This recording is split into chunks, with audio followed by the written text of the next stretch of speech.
Good evening dear friend बात करेंगे Nifty 50 से।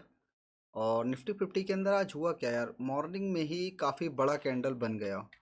और उसी के बीच में अगर आप देखेंगे तो मार्केट उसी बीच में काफ़ी समय तक ट्रेड करता रहा, रेंज बनाया, फिर अप साइड में निकला। ठीक है ना। और अगर आप देखेंगे कि अप साइड में जो निकला है वो किस तरह से निकला है, इस चीज़ को समझिएगा। ठीक है। देखिए, यहाँ से लेके अगर आप यहाँ तक का 50% देखेंगे ना, तो ये क्लियरली 50% का जोन था। ठीक है। और यहीं से मार्केट ने एक अपसाइड का मोमेंटम दिया है। ओके। और अगर अब मार्केट को ऊपर जाना होगा तो मार्केट एक बार डिप लेके फिर ऊपर निकलेगा, तब एक अच्छा मोमेंटम हमें देखने को मिल सकता है। ठीक है। बट हम उससे पहले कुछ कंडीशंस की बात करेंगे कि क्या हो सकता है। ठीक है ना। तो हमारे पास जो लेवल है ना वो 25,800 बहुत ज़्यादा स्ट्रॉन्ग है। 25,800 बहुत ज़्यादा स्ट्रॉन्ग है, सेलिंग एरिया है। और उसके बाद अगर हम देखेंगे तो 25,850 के आसपास भी हमें एक सेलिंग जोन देखने को मिल रहा है। तो ये जो दो जोन है ना, ये काफ़ी ज़्यादा क्रिटिकल हैं।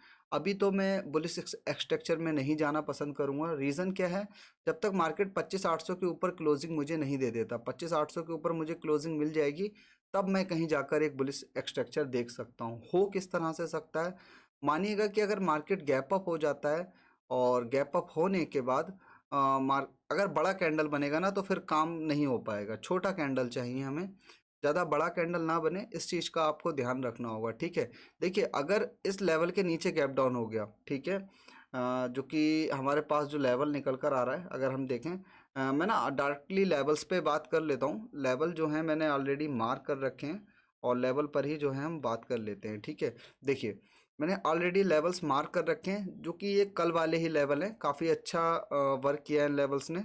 और अब मैं आपको बताना चाहूँगा कि हो क्या सकता है, क्या कंडीशंस हमारे पास निकल कर आ रही हैं। ठीक है ना। थोड़ा सा मैं इसको और शिफ्ट करूँगा ऊपर, 25,900 पे रेजिस्टेंस आ रहा है। ठीक है। तो देखिएगा, सपोर्ट की अगर मैं बात करूंगा तो इसको थोड़ा सा नीचे में लेकर आऊंगा। रीज़न क्या है, ये वाली सपोर्ट है। ठीक है ना, जो कि 25,630 से लेके 25,650 की है। ठीक है। और हमारा कल का लेवल भी यही था कि अगर इसके ऊपर सस्टेनेबल रहा तो हम कल बुलिस के लिए देख सकते हैं।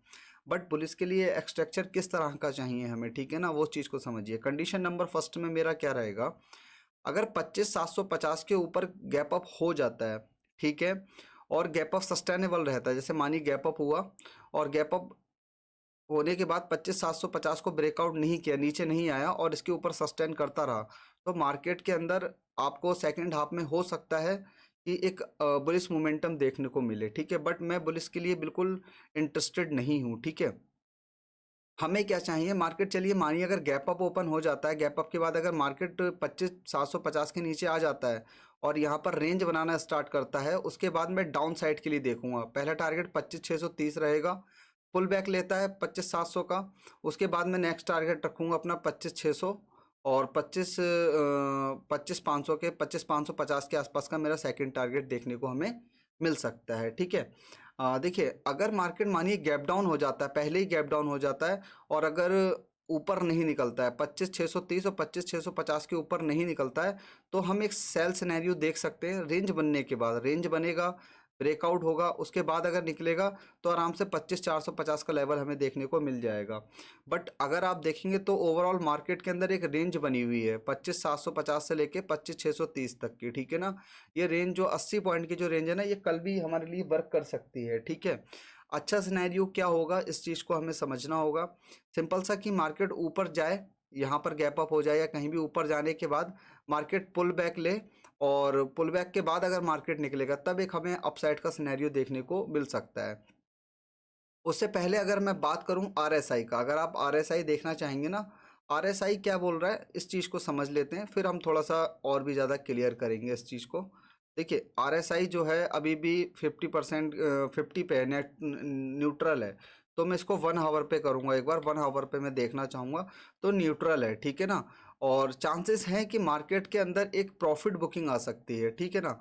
प्रॉफिट बुकिंग अगर आप देखेंगे तो अगर इस लेवल के ऊपर निकल जाता है, इस ट्रेंड लाइन के ऊपर निकल जाता है, तो एक हमें अपसाइड का मोमेंटम देखने को मिलेगा, वो भी बहुत अच्छा मोमेंट होगा। ठीक है ना। और अगर मार्केट इस रेंज इसके नीचे ही रहता है तो सेलिंग की ही देखेंगे। ठीक है ना। सेलिंग हम कब तक देखेंगे, जब तक 25,800 के ऊपर हमें क्लोजिंग नहीं मिल जाती। 25,800 के ऊपर जब हमें क्लोजिंग मिल जाएगी, तब जो है हम आपका बिल्कुल भी सेलिंग साइड का नहीं देखेंगे, ठीक है ना। 15 मिनट के टाइम फ्रेम पे मैं अगेन आता हूँ और फिर मैं आपको समझाने की कोशिश करता हूँ कि क्या सिनेरियो बन सकता है, ठीक है ना। देखिए ये जो हमने ट्रेंड लाइन मार्क की है, आपने देख लिया कि मैंने इस लो से ये हाई कनेक्ट किया और उसके बाद ट्रेंड लाइन को ड्रॉ कर दिया है, ठीक है। तो सिंपली आप ये समझ लीजिएगा कि अगर मार्केट 25,800 के ऊपर निकल जाता है और 25,800 के ऊपर सस्टेन कर जाता है, ठीक है ना, तो फिर मार्केट के अंदर एक बुलिश मोमेंटम देखने को मिल सकता है। गैप अप और गैप डाउन कल का बहुत ज़्यादा मैटर करेगा। अगर मानिए गैप अप होता है, गैप अप होने के बाद मार्केट अगर नीचे आ जाता है, ठीक है, रिट्रेसमेंट लेता है, तो सेलिंग ही देखेंगे हम, इससे अदरवाइज और कुछ नहीं करेंगे। 1 से 2 ट्रेड हमारी बनती है, हमारा उसमें काम हो जाएगा, ठीक है। और अगर मार्केट गैप डाउन हो जाता है तो वेट करेंगे लो ब्रेक होने का, ठीक है ना। जैसे ही लो ब्रेक होगा तो फिर हमें एक सेलिंग देखने को मिल सकती है। देखिए आज का जो लो है वो बहुत ज़्यादा इंपॉर्टेंट रहेगा। आज के लो के नीचे अगर कल हमें गैप डाउन मिल जाता है तो बहुत अच्छा सिनेरियो हमें देखने को मिलेगा डाउन साइड के लिए, ठीक है। और आज के हाई के ऊपर अगर हमें ओपनिंग मिल जाती है तो देखना होगा कि मार्केट बस एक कैसे ना कैसे एक बार 25,750 के ऊपर सस्टेन कर जाएगा तो बुलिश मोमेंटम हमें देखने को मिलेगा। देन अगर 25,750 के नीचे आ गया, रिट्रेसमेंट करने के बाद अगर फॉल आया, तो फर्स्ट टारगेट ही हमें 25,650 25,630 का देखने को मिल सकता है, ठीक है। ये सिंपल है, आज कुछ ज़्यादा इतना डिफ़िकल्ट नहीं है। बट मैं उससे पहले आपको एक चीज़ बताना चाहूँगा कि हो क्या रहा है मार्केट के अंदर। देखिए मार्केट के अंदर सिंपली आप इस चीज़ को समझ लीजिएगा कि मार्केट के अंदर यार इतना ज़्यादा मैनिपुलेशन हो रखा है हद से ज़्यादा। देखिए जब भी मार्केट टॉप पर पहुंचता है, जब मार्केट टॉप पर पहुंचता है, यहाँ पर जब मार्केट आके वर्क करता है तो यहाँ पर कोई बैड न्यूज़ आ जाती है, मार्केट एकदम नीचे आ जाता है, ठीक है। जैसे ही वो बॉटम पे पहुंचता है, यहाँ से कोई गुड न्यूज़ आ जाती है, मार्केट स्लोली स्लोली ऊपर जाना स्टार्ट कर देता है, ठीक है। फिर क्या होता है, फिर प्रॉफिट बुकिंग के चांसेस आते हैं, फिर मार्केट नीचे आ जाता है, ठीक है। फिर कोई न्यूज़ आ जाती है, फिर मार्केट ऊपर चला, जैसे ही बॉटम पे पहुंचता है फिर कोई बैड न्यूज़ आ जाती है। तो ये सब चीज़ें चल रही हैं मार्केट के अंदर।